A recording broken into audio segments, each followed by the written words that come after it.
महत्वपूर्ण आर्थिक घटनाक्रम। चलिए स्टार्ट करते हैं। सबसे पहले बात की गई है कि प्रधानमंत्री street vendors Atmanirbhar Nidhi PM Svanidhi को कब तक के लिए बढ़ा दिया गया है। तो इसको दिसंबर 2024 तक के लिए बढ़ा दिया गया है। माइक्रो ब्लॉगिंग साइट ट्विटर का अधिग्रहण करने की घोषणा किस अरबपति ने की है। तो एलन मस्क ने अभी ट्विटर खरीद लिया, सबको पता है। एलन मस्क ने ट्विटर का अधिग्रहण कितने बिलियन डॉलर में किया है। तो इसको 44 बिलियन डॉलर में खरीदा है। कौन सी क्षेत्रीय एयरलाइंस केंद्र सरकार के नियंत्रण में एक स्वतंत्र व्यावसायिक इकाई बनेगी। इसका नाम है अलायंस एयर।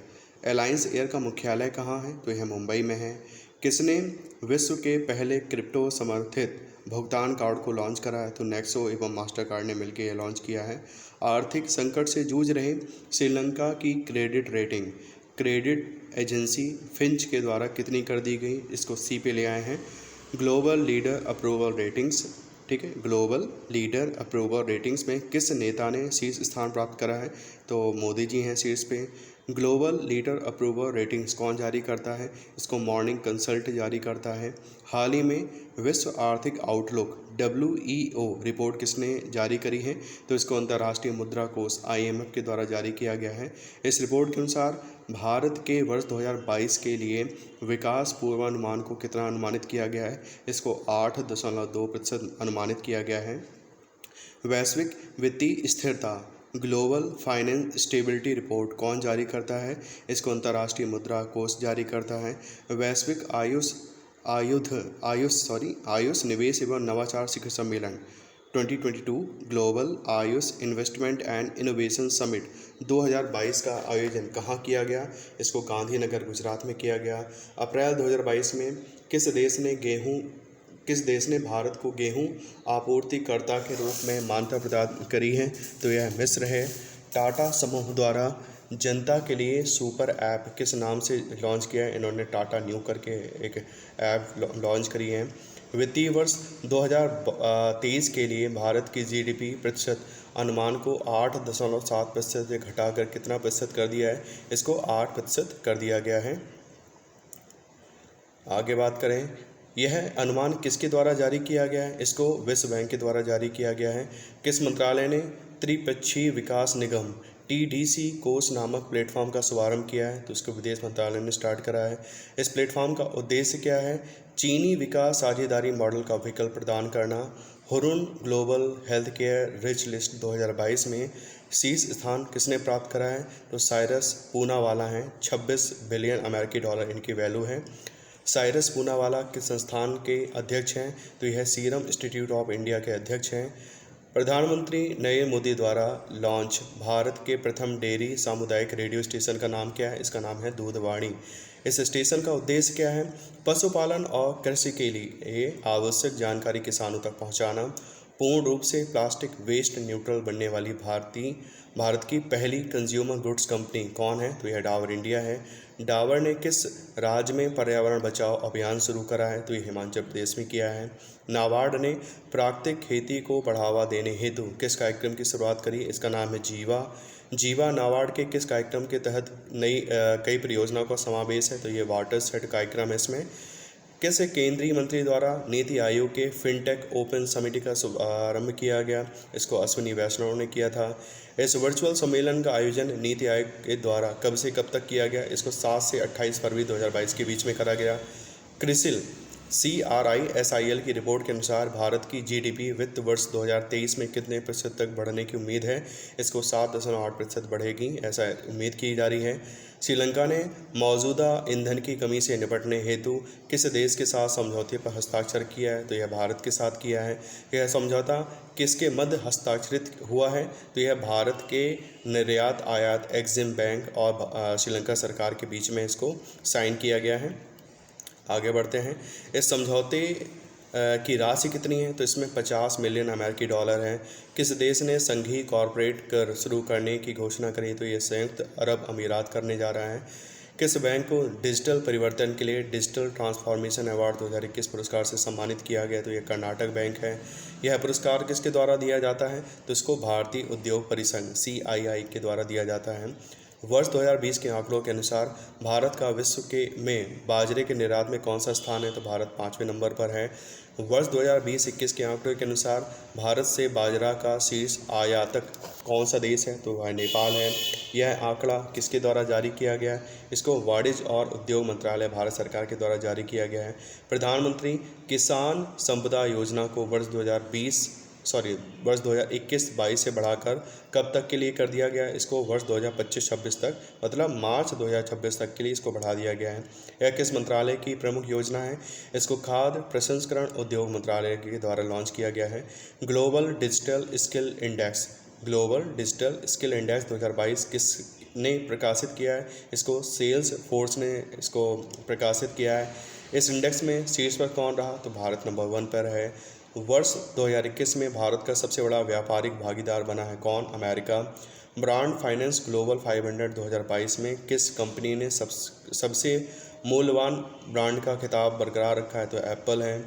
राष्ट्रीय सांख्यिकी कार्यालय NSO के आंकड़े के अनुसार वर्ष 2020-21 के भारतीय अर्थव्यवस्था में कितने प्रतिशत की गिरावट हुई? तो यह 6.6% की गिरावट हुई थी। वर्ष 2021 में भारत किस देश का 5वां सबसे बड़ा व्यापारिक भागीदार बन गया? तो यह ब्राज़ील का बन गया है। किसने digital platform spice exchange India launch किया है? इसको HDFC बैंक एवं स्पाइस बोर्ड इंडिया ने लॉन्च करा है। खीरे एवं ककड़ी का सबसे बड़ा निर्यातक कौन है? तो भारत खीरे और ककड़ी का सबसे बड़ा निर्यातक है। नेक्स्ट है अंतर्राष्ट्रीय वित्तीय सेवा केंद्र प्राधिकरण international finance services centre authority IFSCA ने बीमा पेशेवरों की क्षमता निर्माण के लिए किसके साथ समझौता किया है? भारतीय बीमा संस्थान इंश्योरेंस इंस्टीट्यूट ऑफ इंडिया के साथ इन्होंने समझौता करा है। वैश्विक निवेश रुझान monitor global investment trends monitor कौन जारी करता है? इसको व्यापार और विकास पर संयुक्त राष्ट्र सम्मेलन UNCTAD जारी करता है। इस रिपोर्ट के अनुसार वर्ष 2021 में भारत में FDI प्रवाह में कितने प्रतिशत की कमी आई थी? तो 26% की कमी आई थी। UNCTAD United Nations conference on trade and development का मुख्यालय कहाँ है? तो यह जिनेवा स्विट्जरलैंड में है। निफ्टी इंडिया डिफेंस इंडेक्स को किसने लॉन्च करा है? इसको NSE इंडाइसेस ने लॉन्च करा है। प्रथम वैश्विक साइबर सुरक्षा outlook global cyber security outlook report 2022 किसके द्वारा जारी की गई है? इसको वर्ल्ड इकोनॉमिक फोरम WEF के द्वारा जारी किया गया है। विश्व आर्थिक मंच की वार्षिक बैठक कहाँ प्रस्तावित है? तो इसको दावोस स्विट्जरलैंड में प्रस्तावित है। इसकी थीम क्या निर्धारित है? अभी हो चुकी है, मतलब 22 से 26 मई होनी थी ना, अभी मोदी जी वगैरह सब गए थे यहाँ पर। इसकी थीम क्या थी? Working together restoring trust. किस देश ने विश्व आर्थिक फोरम WEF दावोस एजेंडा 2022 में P3 मूवमेंट का प्रस्ताव रखा है? तो इसको भारत ने रखा है। P3 मूवमेंट क्या है? Pro planet people world employment and social outlook trends 2022 नामक रिपोर्ट किसने द्वारा जारी की गई है? इसको अंतर्राष्ट्रीय श्रम संगठन ILO के द्वारा जारी किया गया है। वर्ष 2022 तक वैश्विक स्तर पर बेरोजगारों की संख्या कितनी अनुमानित है? यह 207 मिलियन, मतलब वर्ष 2019 में 186 मिलियन थी। एक तरीके से बेरोजगारी दर कितना अनुमानित है? तो बेरोजगारी बढ़ रही है 5.9% की दर से। 2021 में 6.2% हो चुका है। वर्ष 2022 में वैश्विक श्रम शक्ति भागीदारी दर कितनी अनुमानित है? तो यह 59.3% अनुमानित है। इस रिपोर्ट में भारत को किस श्रेणी में रखा गया है? तो भारत निम्न मध्यम आय वाले देश में रखा गया है। ऑक्सफैम इंडिया रिपोर्ट के अनुसार वर्ष 2021 में भारत में कितने नए अरबपति बने हैं? तो ये 17 जनवरी 2022 का डेटा है। तो 2021 में 40 नए अरबपति बन के उभरे हैं। नेक्स्ट है world economic situation and prospect 2022 नामक रिपोर्ट किसके द्वारा जारी की जाती है? इसको संयुक्त राष्ट्र आर्थिक एवं सामाजिक मामले के विभाग के द्वारा जारी किया जाता है। इसके अनुसार वैश्विक विकास दर वर्ष 2021 में कितने प्रतिशत आकलित की गई है? इसको 5.5% आकलित किया गया है। वैश्विक विकास दर के वर्ष 2022 व 2023 में क्रमशः कितने प्रतिशत रहने का अनुमान है? इसको 4% 2022 के लिए और 2023 के लिए 3.5% है। वर्ष 2021 में भारत की विकास दर कितने प्रतिशत आकलित की गई है? इसको 9% आकलित किया गया है। भारत की विकास दर के वर्ष 2022 और 2023 में क्रमशः कितने प्रतिशत रहने का अनुमान है? तो 2022 के लिए बोला गया है 6.7% और 2023 के लिए बोला गया है 6.1%। ग्लोबल प्राइवेट बैंकिंग अवार्ड्स 2021 में भारत के किस निजी बैंक को सर्वश्रेष्ठ निजी बैंक के रूप में चुना गया है? तो यह HDFC बैंक है। भारत ने किस देश के साथ वर्ष 2030 से पहले $50 बिलियन का द्विपक्षीय व्यापार लक्ष्य निर्धारित किया है? तो यह दक्षिण कोरिया है। ग्लोबल इकोनॉमिक प्रॉस्पेक्ट रिपोर्ट किसके द्वारा जारी की गई? इसको विश्व बैंक के द्वारा जारी किया गया है। यह रिपोर्ट जनवरी 2022 में भारत की आर्थिक समृद्धि वार्षिक कितनी आंकी गई है? तो 2022 के लिए बोला गया 8.3% 2021 के लिए और 8.7% 2022 के लिए आंका गया है। हाल ही में किसने निवेश संरक्षण और शिक्षा कोष IPEF पर सलाहकार समिति का पुनर्गठन किया है? तो भारतीय प्रतिभूति और विनिमय बोर्ड सेबी ने किया गया है।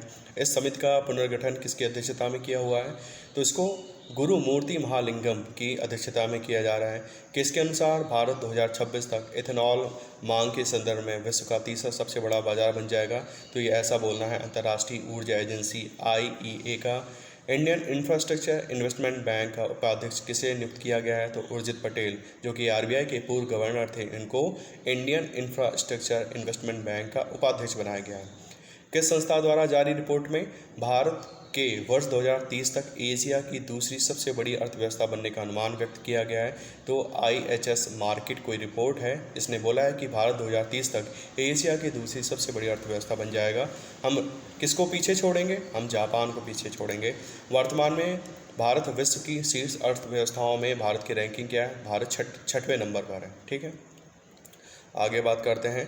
हरित ऊर्जा कॉरिडोर GEC चरण द्वितीय की योजना को किसने अपनी मंजूरी दी है? इसको भारत सरकार ने अपनी मंजूरी दी है। इस योजना को किस हेतु मंजूरी दी गई है? इसको अंतर्राज्यीय पारेषण प्रणाली इंट्रा स्टेट ट्रांसमिशन सिस्टम के लिए इसको मंजूरी दी गई है। इससे कुल कितने राज्य लाभान्वित होंगे? इससे 7 राज्य लाभान्वित होंगे। कौन कौन? गुजरात, हिमाचल प्रदेश, कर्नाटक, केरल, राजस्थान, तमिलनाडु और उत्तर प्रदेश। इस योजना से वर्ष 2030 तक कितने गीगावाट स्थापित नवीकरणीय ऊर्जा क्षमता का लक्ष्य प्राप्त होगा? तो यह 450 गीगावाट हम एनर्जी डेवलप करेंगे, ऊर्जा डेवलप करेंगे। किस पेमेंट बैंक को अनुसूचित बैंक का दर्जा प्राप्त हुआ है? तो एयरटेल पेमेंट्स बैंक को अनुसूचित बैंक का दर्जा प्राप्त हुआ है।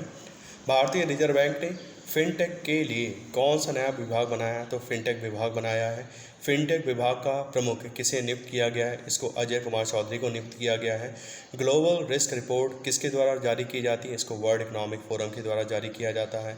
ग्लोबल रिस्क रिपोर्ट 2022 इस श्रृंखला का कौन सा संस्करण है? तो यह 17वां संस्करण था। वर्ष 2021 हेतु ऑन टाइम प्रदर्शन, ठीक है, ऑन टाइम परफॉर्मेंस के संदर्भ में शीर्ष बड़े हवाई अड्डों की वैश्विक सूची में शामिल होने वाला भारत का एकमात्र हवाई अड्डा कौन है? तो यह चेन्नई हवाई अड्डा है। चेन्नई हवाई अड्डा इस सूची ऑन टाइम प्रदर्शन में किस स्थान पर है? तो यह 8वें नंबर पर है। यह सूची किसके द्वारा जारी की गई है? इसको सीरियम CIRIUM नामक कोई संस्था है, उसने जारी किया है। भारत में क्रिप्टो करेंसी पर नज़र रखने के लिए देश का पहला क्रिप्टो करेंसी इंडेक्स IC15 किसके द्वारा लॉन्च किया गया है? इसको crypto wire CRYPTOWIRE crypto wire ने लॉन्च करा है IC15। नेक्स्ट है, $3 ट्रिलियन मार्केट वैल्यू वाली विश्व की पहली कंपनी कौन है? तो एप्पल है। किस पेमेंट बैंक को अंतर्राष्ट्रीय धन प्रेषण व्यवसाय के लिए RBI की मंजूरी मिली है? तो फिनो पेमेंट्स बैंक को एक तरीके से मंजूरी मिल गई RBI की। अमेरिका ने किन देशों को AGOA व्यापार वरीयता कार्यक्रम ट्रेड प्रेफरेंस प्रोग्राम से बाहर कर दिया है? तो इथियोपिया, माली और गिनी को बाहर कर दिया गया है। किस मंत्रालय ने कोयला दर्पण पोर्टल लॉन्च किया है? कोयला मंत्रालय ने करा है।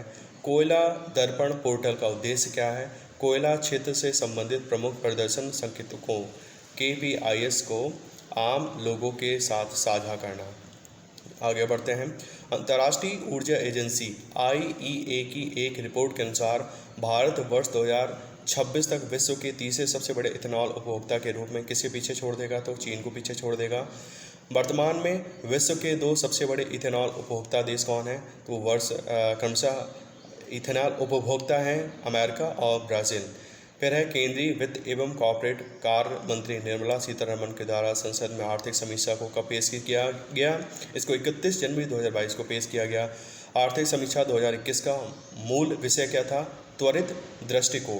ठीक है, आर्थिक समीक्षा की प्रस्तावना बताती है कि समग्र दृष्टिकोण आधारित है, फीडबैक, वास्तविक निष्कर्षों की तत्काल निगरानी, व्यवहारिक प्रतिक्रियाओं तथा सुरक्षा संबंधी उपायों आदि पर। नेक्स्ट है आर्थिक समीक्षा 2021-22 के अनुसार वर्ष 2020-21 में भारतीय अर्थव्यवस्था की वृद्धि दर में 7.3% की गिरावट दर्ज करने के बाद वर्ष 2021-22 एवं 22-23 में वृद्धि दर कितनी अनुमानित है? तो यह 9.2% अनुमानित है। कोविड महामारी से सबसे कम प्रभावित क्षेत्र कौन सा रहा? तो वह कृषि एवं संबद्ध क्षेत्र था। वर्ष 2020-21 में कृषि एवं संबद्ध क्षेत्र की वृद्धि दर कितनी है? 3.6% रही, जबकि वर्ष 2021-22 के लिए यह अनुमानित थी 3.9%। कोविड महामारी से सर्वाधिक प्रभावित क्षेत्र कौन सा रहा? तो वह सेवा क्षेत्र था, सर्विस सेक्टर। वर्ष 2020-21 में 8.4% संकुचन के बाद वित्तीय वर्ष 2021-22 में सेवा क्षेत्र की वृद्धि दर अनुमानित है 8.2%। वर्ष 2020-21 में उद्योग की वृद्धि दर कितनी थी? -7% रही, जबकि वर्ष 2021-22 के लिए कितनी अनुमानित है? इसको 11.8% अनुमानित किया गया है। वर्ष 2022-23 में भारतीय अर्थव्यवस्था जीडीपी की वृद्धि दर अनुमानित है 8 से 8.5%। ये कौन बोला? इकोनॉमिक सर्वे बोल रहा है। वैश्विक महामारी के कारण उत्पन्न हुए विभिन्न व्यवधानों के बावजूद विगत 2 वर्षों में भारत का भुगतान संतुलन रहा अधिशेष की स्थिति में। 31 दिसंबर 2021 तक भारत का विदेशी मुद्रा भंडार 31 दिसंबर 2021 तक का डेटा है ये। भारत का विदेशी मुद्रा भंडार कितना था? $634 बिलियन था, जो देश के विदेशी ऋण से अधिक है। साथ ही यह 13.2 महीने के आयात के बराबर है। स्थिर कीमतों 2011-12 पर वर्ष 2020-21 तथा वर्ष 2021-22 में जीबीए की वार्षिक वृद्धि दर क्या है? तो 2020-21 के लिए थी -6.2% और 2021-22 के लिए है 8.6%। आगे बात करते हैं। वर्ष 2020-21 में प्रचलित कीमतों पर जीबीए में कृषि एवं संबद्ध क्षेत्र, उद्योग तथा सेवा क्षेत्र का हिस्सा क्रमशः 20.2%, 25.9% और 53.9% रहा, जबकि यह 2021-22 के लिए कितना अनुमानित है? तो कृषि के लिए बोला गया 18.8 और फिर मैन्युफैक्चरिंग के लिए बोला है 28.2 और सर्विसेज के लिए बोला गया है 53%। नवंबर 2021 के अंत तक विदेशी मुद्रा भंडार के संदर्भ में विश्व में भारत का स्थान कौन है? चौथा। शीर्ष 3 पर कौन है? चीन है, फिर जापान है, फिर स्विट्जरलैंड है। सकल मासिक वस्तु एवं सेवा कर जीएसटी संग्रह जुलाई 2021 से लगातार 1 लाख करोड़ रुपए से अधिक है। नेक्स्ट है 25 जनवरी 2022 को आईएमएफ द्वारा जारी विश्व आर्थिक आउटलुक विकास अनुमानों के अनुसार वर्ष 2021-22 एवं 2022-23 में भारत की आर्थिक वृद्धि दर 9% अनुमानित है, जबकि वर्ष 2023-24 के लिए कितना है? 7.1% अनुमानित है। किस बैंक ने ग्रीन फिक्स्ड डिपॉजिट शुरू किया है? तो ये इसको इंडसइंड बैंक ने स्टार्ट करा है। किसने आयुष्मान भारत डिजिटल मिशन के साथ एकीकृत भारत का पहला स्वास्थ्य लॉकर लॉन्च किया है? तो यह है डॉक प्राइम टेक है। किस बैंक ने मोस्ट इनोवेटिव बेस्ट प्रैक्टिस 2021 के लिए CII-DX अवार्ड जीता है? तो यह HDFC बैंक ने जीता है। न्यू डेवलपमेंट बैंक NDB ने किस देश को नए सदस्य के रूप में स्वीकार किया है? तो मिस्र को किया है। सितंबर 2021 में किन देशों को NDB का सदस्य बनाया गया है? तो बांग्लादेश, संयुक्त अरब अमीरात, उरुग्वे और फिर मिस्र। तो ये 4 देश हो चुके हैं। पैनेक्स PANEX 2021 का आयोजन कहाँ हुआ? यह पुणे में हुआ। इसका आयोजन किसके द्वारा हुआ? इसको फिक्की ने कराया। राष्ट्रीय खाद्य तेल आयल पाम मिशन पर व्यापार शिखर सम्मेलन 2021 कहाँ आयोजित हुआ? तो यह हैदराबाद में हुआ। केंद्र ने सोया मिल्क को आवश्यक वस्तु घोषित किया है 30 जून 2022 तक के लिए। यह आदेश कब जारी किया गया? इसको 23 दिसंबर 2021 में जारी किया गया है। नेक्स्ट है सरकार के किस अधिनियम की अनुसूची में संशोधन किया गया? इसको आवश्यक वस्तु अधिनियम 1955 में इसमें संशोधन किया गया है। इस अधिनियम में किस अनुसूची को जोड़ा गया है? तो अनुसूची 9 को, सोया मिल्क को जोड़ा गया है। एशियाई विकास बैंक ने भारत के वित्त वर्ष 2021-22 के लिए कितने प्रतिशत वृद्धि का अनुमान किया है? तो 9.7% वृद्धि का अनुमान किया गया है। किसने डोर स्टेप बिल भुगतान सेवा शुरू की है? तो इंडियन पोस्ट पेमेंट बैंक और NPCI ने इसको स्टार्ट करा है। NPCI का फुल फॉर्म क्या है? National payment corporation of India. कौन सा बैंक केंद्रीय इलेक्ट्रॉनिक्स और सूचना प्रौद्योगिकी मंत्रालय द्वारा 2 डिजी धन पुरस्कार से सम्मानित किए गए? कर्नाटक बैंकों से सम्मानित किया गया है। सीमा पार सौदों के लिए कानूनी इकाई पहचानकर्ता, लीगल एंटिटी आइडेंटिफायर, LEI को किसने अनिवार्य कर दिया है? इसको भारतीय रिजर्व बैंक ने अनिवार्य कर दिया गया है। कानूनी इकाई पहचानकर्ता, LEI क्या है? एक 20 अंक की संख्या है। कानूनी इकाई पहचानकर्ता, LEI हेतु पात्रता क्या है? 50 करोड़ रुपए या उससे अधिक पूंजी के सीमा पार सौदों हेतु। आत्मनिर्भर हस्तशिल्पकार योजना किस मंत्रालय के अंतर्गत प्रारंभ की गई? इसको पूर्वोत्तर क्षेत्र विकास मंत्रालय के द्वारा एक तरीके से इसको लॉन्च किया गया है। किसकी सहायता के लिए इसको शुरू करा गया है? इसको पूर्वोत्तर क्षेत्र के कारीगरों की सहायता के लिए किया गया है। आत्मनिर्भर भारत रोजगार योजना के अंतर्गत लाभार्थियों की सर्वाधिक संख्या वाले शीर्ष 3 राज्य कौन हैं? तो महाराष्ट्र, गुजरात एवं कर्नाटक हैं। भारत में कुल पंजीकृत EV इलेक्ट्रिकल व्हीकल, ठीक है ना, इलेक्ट्रिक वाहन में शीर्ष स्थान पर कौन है? तो यह उत्तर प्रदेश है। उत्तर प्रदेश के बाद पंजीकृत EV में शीर्ष राज्य कौन है? तो क्रमशः दिल्ली, कर्नाटक, बिहार और महाराष्ट्र हैं। किस देश ने टीथर TETHER क्रिप्टो करेंसी के उपयोग को मंजूरी दी है? तो इसको म्यांमार ने दे दिया है मंजूरी। गुजरात के आनंद में पशुपालन स्टार्टअप ग्रैंड चैलेंज का कौन सा संस्करण लॉन्च किया गया? इसको दूसरा संस्करण लॉन्च किया गया है। किस विभाग ने लॉन्च किया? इसको पशुपालन और डेयरी विभाग ने स्टार्टअप लॉन्च किया था। स्टार्टअप इंडिया के सहयोग से, पशुपालन और डेयरी विभाग ने स्टार्टअप इंडिया के सहयोग से इसको लॉन्च किया था। नेक्स्ट है, प्रथम संस्करण कब और किसने लॉन्च किया था? तो इसको वर्ष 2019 में प्रधानमंत्री मोदी जी के द्वारा लॉन्च किया गया था। ठीक है, इस वीडियो में इतना ही था। मिलते हैं नेक्स्ट वीडियो में, तब तक के लिए टेक केयर।